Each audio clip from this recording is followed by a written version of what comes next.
The 4th of May, 1943 dawned gray and merciless over the North Atlantic.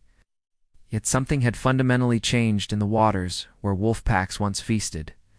Capona Lieutenant Klaus Hartmann stood on the conning tower of U-203, scanning an empty horizon that should have been thick with prey. For 3 days, his boat had prowled the convoy routes south of Greenland, and for 3 days, the ocean had remained inexplicably barren. The diesel engines rumbled beneath him, consuming fuel that grew more precious with each passing hour, while his crew waited below in their steel coffin, wondering why the hunting grounds had gone silent. Hartmann was not alone in his confusion. Across the Atlantic theater, 43 U-boats had deployed in 3 patrol lines of formation that should have been devastating. Admiral Karl Dönitz, commander of the U-boat fleet, had positioned his submarines across known convoy routes with mathematical precision, creating an underwater dragnet that no merchant vessel should have survived.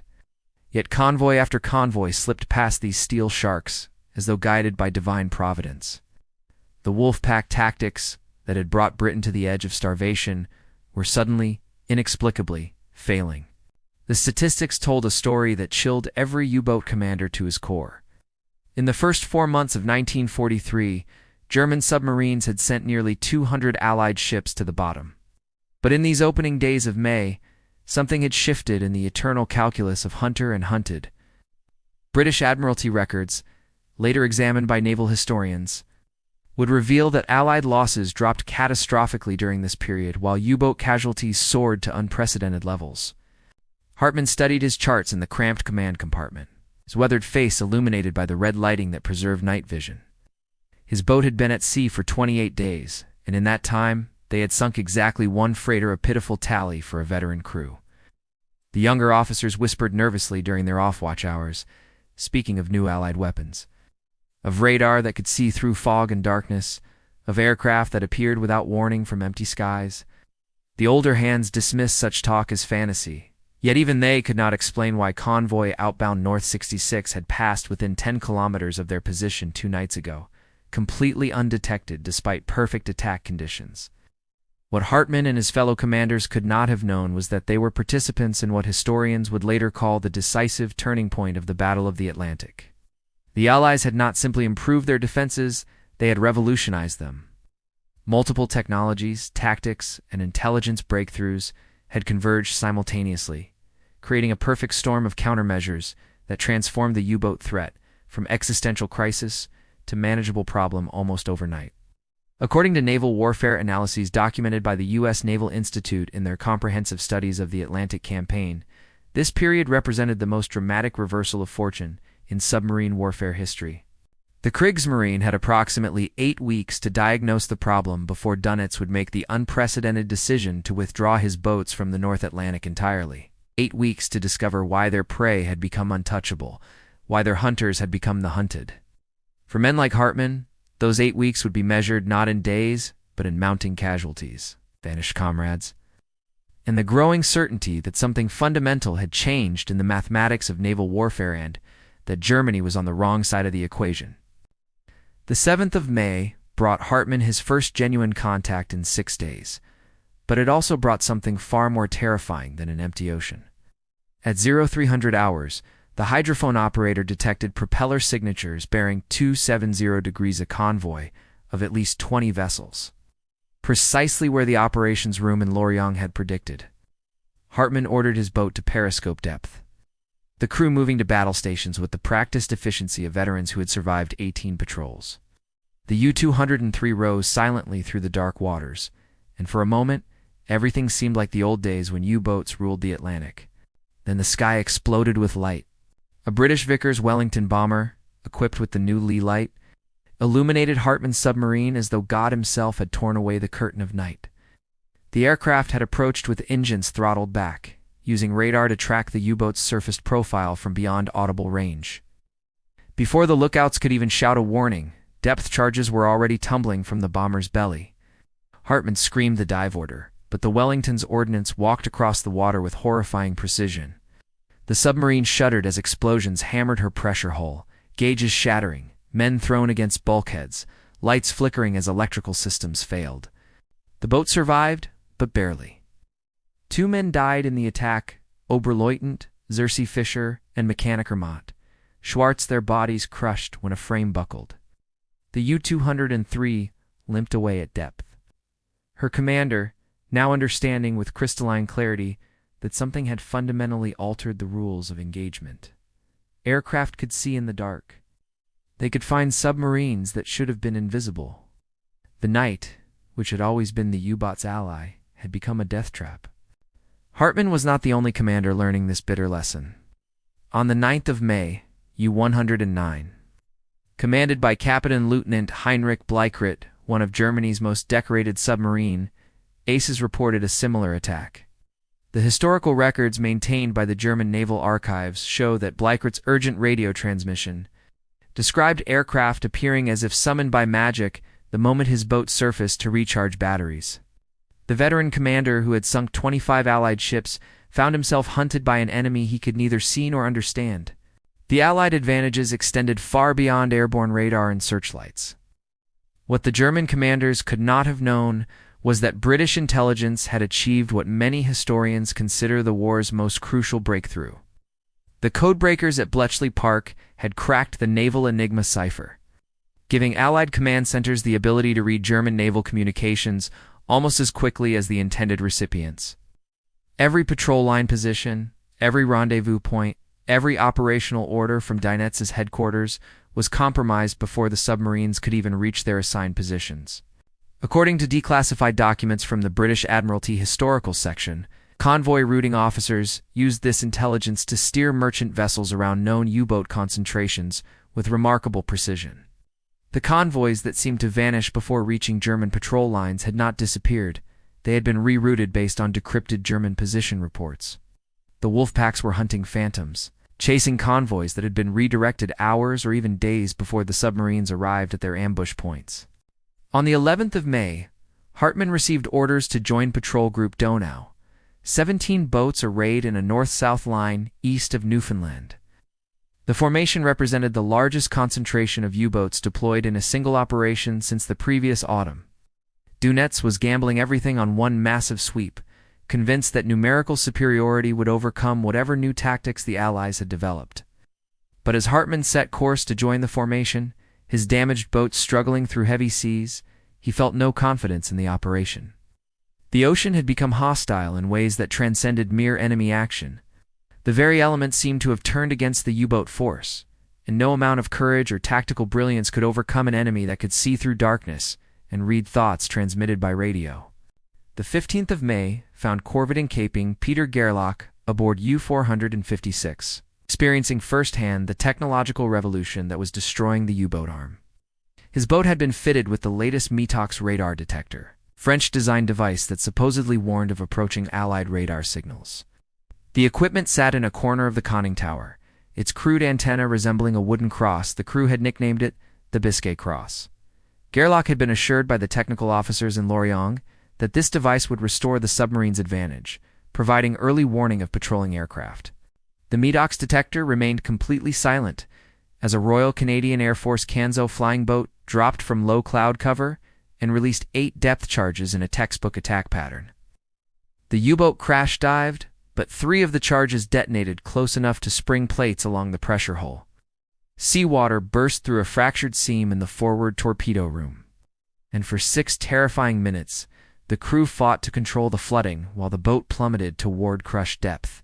They survived, but only because the pilot had slightly misjudged the submarine's speed. The Metox detector, which was supposed to save their lives, had detected nothing. What Gerlach could not have known was that the Allies had moved. Beyond the radar frequencies his detector could monitor, British scientists had developed centimetric radar, specifically the H2S and ASV mark.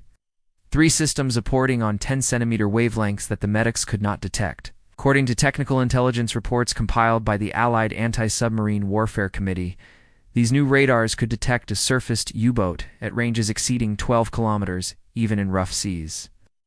The U-boats were being hunted by technology that existed beyond their ability to even perceive, let alone counter. The technological disparity extended beneath the waves as well.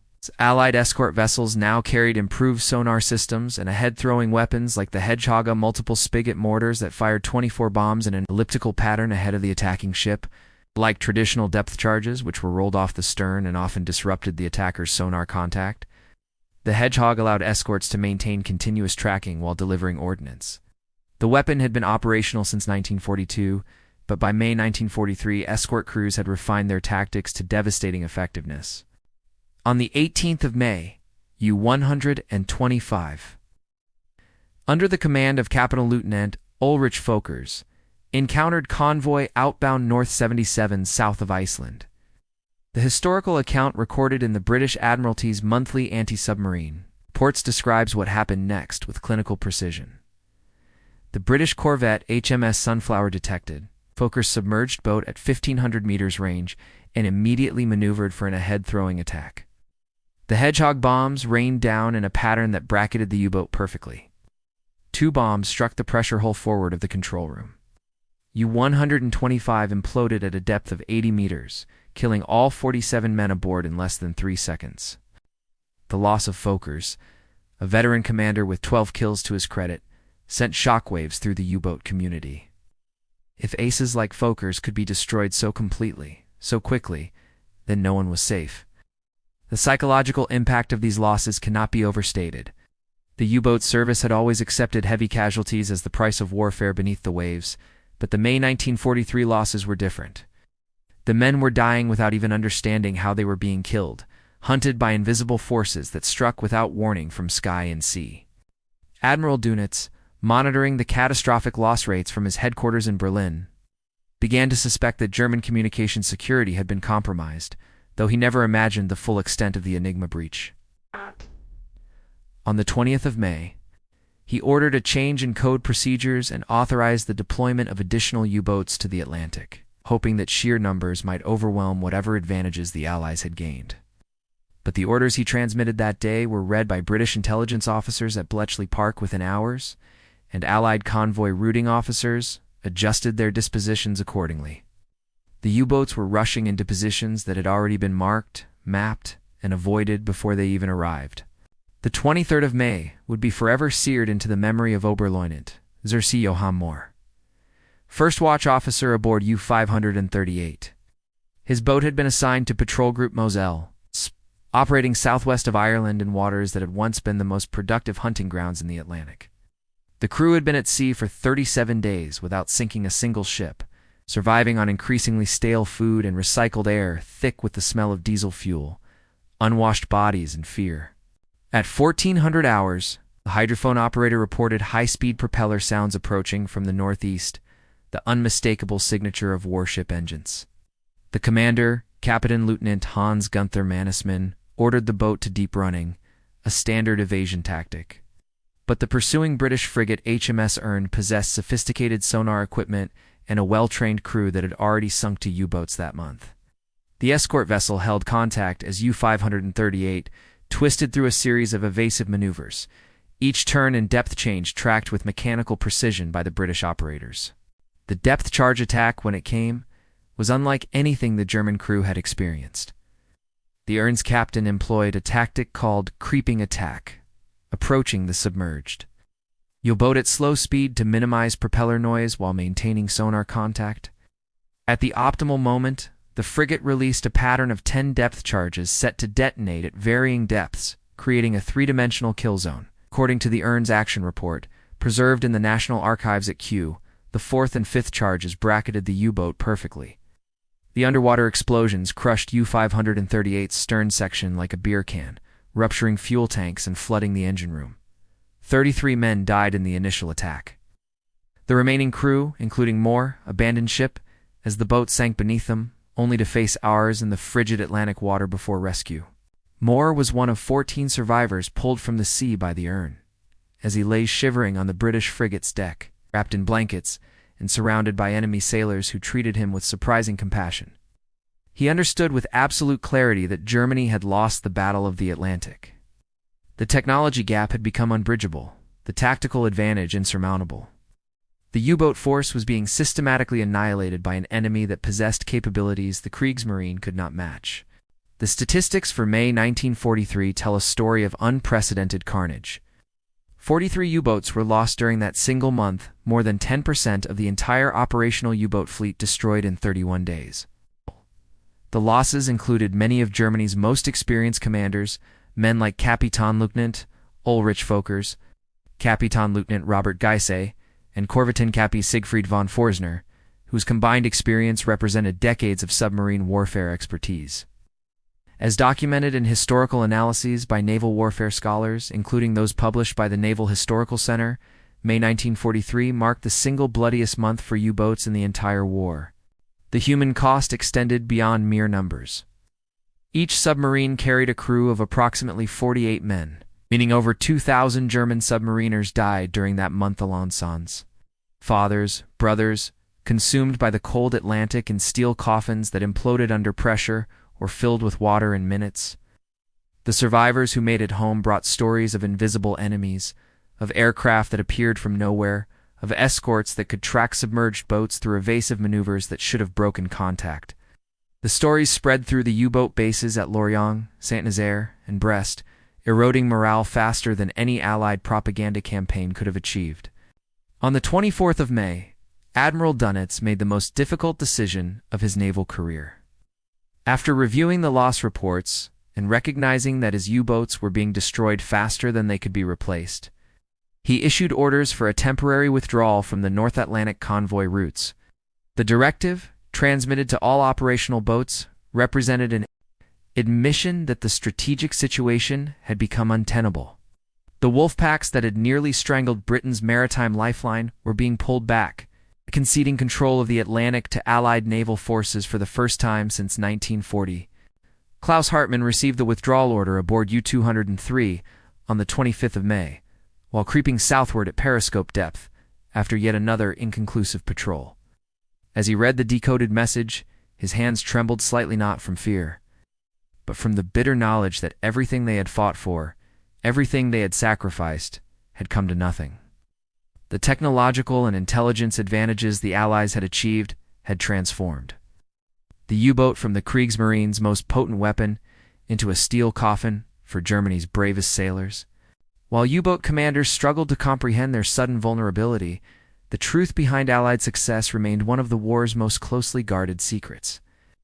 Deep within the Victorian mansion at Bletchley Park, 50 miles north of London, a team of mathematicians, linguists, cryptanalysts had achieved what many considered impossible. They had broken the German naval Enigma cipher system. The breakthrough, codenamed Ultra, provided Allied commanders with access to virtually every significant German naval communication, transforming the Battle of the Atlantic from a desperate struggle into a calculated intelligence operation. The woman who led the naval section at Bletchley Park was a Cambridge-educated mathematician named Joan Clark, working alongside brilliant minds like Alan Turing and Gordon Welchman. According to historical accounts compiled by the Bletchley Park Trust, Clark's team worked around the clock decoding intercepted German radio transmissions, often breaking daily Enigma settings within hours of their implementation. The intelligence gleaned from these decrypts flowed to the Admiralty's Operational Intelligence Center, where Commander Roger Wynne and his staff used the information to route convoys around known U-boat positions. The intelligence advantage extended beyond merely reading German communications. The Allies had also developed high-frequency direction finding equipment, nicknamed Huffdove by Allied sailors, that could triangulate the position of U-boats transmitting radio messages. Every time a German submarine surfaced to send a contact report or receive orders from Dönitz's headquarters, Allied stations scattered across Britain, Canada, and Iceland would detect the transmission and plot the boat's location with reasonable accuracy. As documented in technical histories of World War II signals intelligence, this combination of decryption and direction finding created an intelligence picture of unprecedented clarity. On the 26th of May, 1943, this intelligence network intercepted and decoded a lengthy transmission from U-boat headquarters to Patrol Group Elba, providing detailed instructions for a coordinated attack on the next westbound convoy. The decrypt landed on Commander Wynne's desk at the Operational Intelligence Center within 3 hours of transmission. Wynne immediately contacted the convoy commodore and provided course corrections that would keep the merchant vessels 200 kilometers north of the German patrol line. The U-boats spent 4 days searching for a convoy that never arrived, burning precious fuel while Allied merchant ships sailed unmolested to their destinations. The systematic exploitation of this intelligence advantage had created a feedback loop that multiplied Allied effectiveness. Because the British could read German communications. They could position long-range aircraft patrols along the routes U-boats were ordered to take. Because they could detect U-boat radio transmissions, they could vector escort groups towards submarines attempting to shadow convoys. Because they could decrypt daily Enigma settings quickly, they could respond to German tactical changes almost in real time. The U-boats were fighting an enemy that could anticipate their movements, counter their tactics, and concentrate forces at decisive points, all while appearing to do nothing more than conduct routine patrols. Yet the intelligence breakthrough alone cannot explain the dramatic reversal of May 1943. Technology played an equally crucial role, and nowhere was this more evident than in the air gap that had once protected U-boats from aerial surveillance. For years, submarines had found relative safety in the vast stretch of ocean between the range limits of British aircraft flying from Iceland and American aircraft flying from Newfoundland. This mid-Atlantic air gap, roughly 600 miles wide, had been a sanctuary where U-boats could surface to recharge batteries and make rendezvous without fear of air attack. In the spring of 1943, that sanctuary ceased to exist. The introduction of very long-range Liberator bombers converted for maritime patrol work finally closed the air gap. These aircraft, operating from bases in Iceland, Northern Ireland, and Newfoundland, could reach the mid-Atlantic and patrol for hours before returning to base. Equipped with centimetric radar, lee lights, and improved depth charges, a single Liberator could cover vast areas of ocean and attack any U-boat foolish enough to remain on the surface. As noted in operational research studies conducted by the RAF Coastal Command, the arrival of adequate numbers of VLR Liberators in May 1943 coincided exactly with the spike in U-boat losses. The technological innovations extended to naval vessels as well. Escort carriers, small aircraft carriers converted from merchant ship hulls, began accompanying convoys in significant numbers. During the spring of 1943, these ships carried Swordfish or Avenger aircraft that could patrol around convoys, attacking any U-boat that attempted to shadow or close for attack.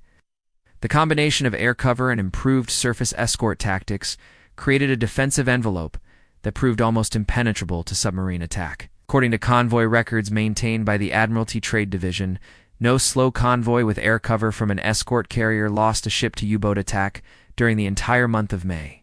The 1st of June, 1943 arrived with Captain Lieutenant Hartmann's U-203, limping into the submarine pens at St. Nazaire.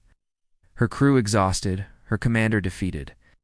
The boat had been at sea for 63 days and had sunk exactly one ship, a 7,000-ton freighter, torpedoed in early April before the SIR situation had deteriorated completely. As Hartmann climbed down from the conning tower onto the concrete pier, he noticed something that confirmed his worst suspicions. Nearly half the berths in the massive U-boat pens stood empty. The boats that should have been there would never return. The scene at St. Nazaire that day epitomized the crisis facing the U-boat arm. Commanders gathered in the officers' mess, speaking in quiet tones about boats that had simply vanished, about patrol lines that found nothing, about aircraft that appeared without warning, and attacks that came from invisible enemies. The younger officers, those who had joined the submarine service in 1942 with visions of glory and knight's crosses, now understood the reality of their situation. They were not warriors conducting a noble campaign. They were targets in a shooting gallery, sent out to die by commanders who did not yet understand how completely the tactical situation had changed. Admiral Dunitz arrived at the St. Nazaire base on the 4th of June to address his submarine commanders personally, according to accounts preserved in German naval archives and later published in historical studies of U-boat operations. Dunitz's speech acknowledged the unprecedented losses while attempting to maintain morale. He spoke of new weapons under development: acoustic homing torpedoes, improved radar detectors, snorkel breathing apparatus that would allow submarines to run diesel engines while submerged. He promised that the withdrawal from the North Atlantic was temporary, that the U-boats would return stronger than ever. But the commanders who sat listening to Dunitz knew the truth that their admiral could not admit. The technological and intelligence advantages the Allies had achieved could not be overcome by incremental improvements to existing systems. The fundamental paradigm of submarine warfare had shifted, and Germany lacked the industrial capacity, scientific resources, and time necessary to develop truly revolutionary countermeasures.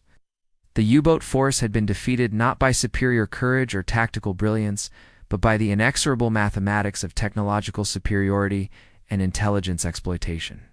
The statistical reality supported this grim assessment. In the 3 months from March through May 1943, 97 U-boats had been lost while sinking only 64 Allied merchant ships, a completely unsustainable exchange ratio. As documented by naval historians examining Admiralty and Kriegsmarine records, the tonnage of merchant shipping lost to U-boats in May 1943 was the lowest monthly total since the United States entered the war. Meanwhile, Allied shipyards were producing merchant vessels far faster than U-boats could sink them, even before accounting for the dramatic decline in U-boat effectiveness. The human dimension of this defeat manifested in the faces of the crews returning from patrol.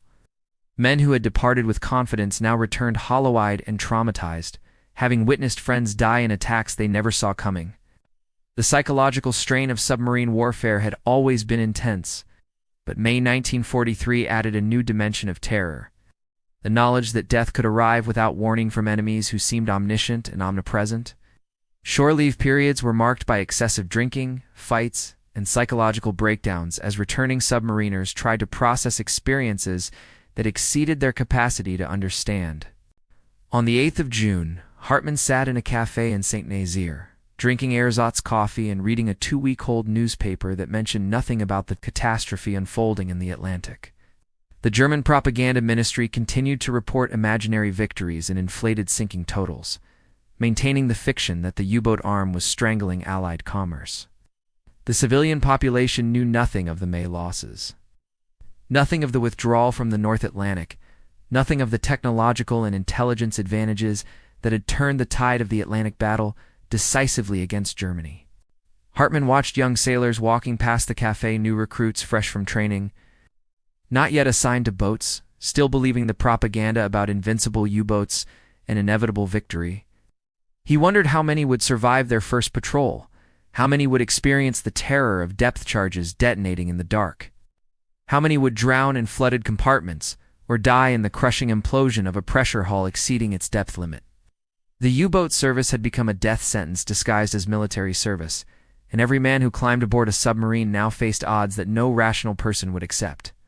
The summer of 1943 brought desperate attempts to restore the U-boat force's combat effectiveness. But each new countermeasure arrived too late and proved too limited to change the strategic situation. The technical bureaus in Berlin worked frantically to develop solutions to problems they only partially understood. Handicapped by incomplete intelligence about Allied capabilities and the fundamental technological gap between German and Allied electronics industries, by mid-June, U-boats returning from patrol brought back fragments of British radar transmissions recorded by their METOX detectors, or rather, the complete absence of such transmissions despite being attacked by aircraft.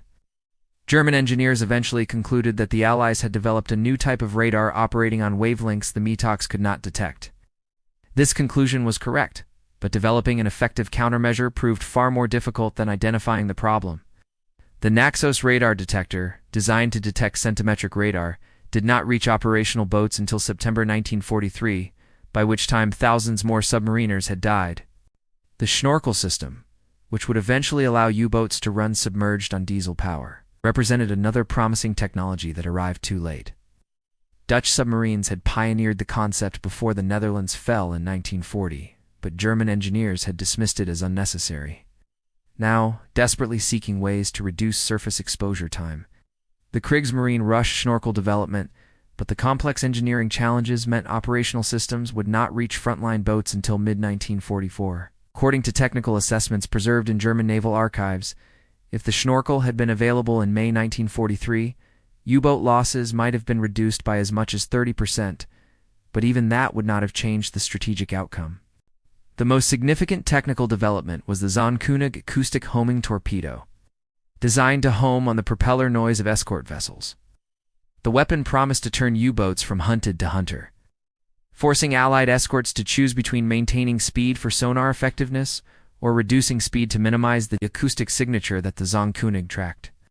Captain Lieutenant Hartmann received the first combat-ready Zonkönigs at Saint-Nazaire in early August, along with assurances from technical officers that the weapon would revolutionize anti-escort warfare. On the 17th of August, 1943, Hartmann took U 203 on her 19th war patrol, sailing into the Atlantic with the new acoustic torpedoes.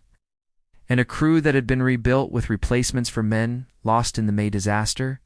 The boat had been at sea for 8 days when they encountered Convoy on 75 northeast of the Azores. Hartman fired 2 Zonknigs at an approaching Canadian corvette from a range of 800 meters. One torpedo malfunctioned immediately, circling erratically before self-destructing. Second ran true but detonated prematurely, well short of the target, its magnetic influence pistol triggered by the corvette's degaussing equipment. The attack accomplished nothing except to reveal the U-boat's position. HMS Polyanthus, a Castle-class corvette equipped with the latest sonar and head-throwing weapons, immediately maneuvered for a counterattack. Hartman crash-dived, but the British vessel held solid sonar contact throughout the evasion attempt. 20 minutes after Hartman's torpedo attack, the Polyanthus dropped a pattern of depth charges that bracketed U-203 perfectly, springing plates and rupturing a fuel tank. The U-boat surfaced, her crew abandoning ship as she took on water. Hartman was the last man to leave, watching his boat slip beneath the waves 40 minutes after the attack began. Hartman spent the next 2 years in a prisoner of war camp in northern England, where he gradually learned the full extent of the intelligence and technological advantages that had defeated the U-boat force. British interrogators, recognizing that captured submarine officers posed no further security threat, occasionally discussed the war's progress with their prisoners. Through these conversations, Hartman pieced together the truth. The Allies had been reading German naval communications, possessed radar that could detect surfaced submarines from beyond visual range, and had deployed sufficient long-range aircraft to eliminate the mid-Atlantic air gap. The realization that he and thousands of his comrades had been sent to fight a battle they could not win, armed with compromised communications and obsolete technology, filled Hartman with bitter anger toward the high command that had sacrificed the U-boat force for propaganda purposes.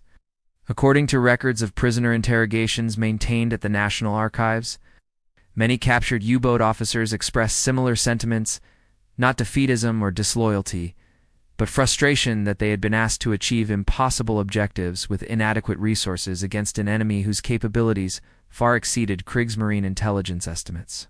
The 8 weeks from early May to late June 1943 represented the decisive turning point in the longest continuous military campaign of World War II.